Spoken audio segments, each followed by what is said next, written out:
கொஞ்சமாக எண்ணெய் ஊற்றிக்கலாம். கடுகு, வெங்காயம், கடாய்,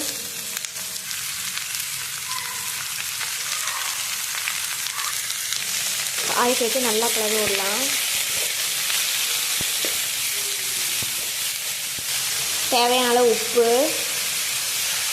மஞ்சள் தூள் போட்டு நல்லா கிளறி விட்டுக்கலாம். காய் வேகிற அளவுக்கு தண்ணி சேர்த்துக்கலாம். தண்ணி ஃபுல்லாக சுண்டி வரணும், அது வரைக்கும் வெயிட் பண்ணலாம். தண்ணி ஃபுல்லாக ட்ரை ஆயிடுச்சு. இந்த டைமில் வந்து தேங்காய் சேர்த்துக்கலாம். தேங்காய் போட்டு கிளறி விட்டு அப்படியே பார்க்கணும். அவ்வளோதான், பீக்கங்காய் பொரியல் வந்து ரெடி ஆயிடுச்சு. நீங்களும் செஞ்சு பார்த்துட்டு எப்படி இருக்குன்னு கமெண்ட் பண்ணுங்கள், சப்ஸ்கிரைப் பண்ணுங்கள்.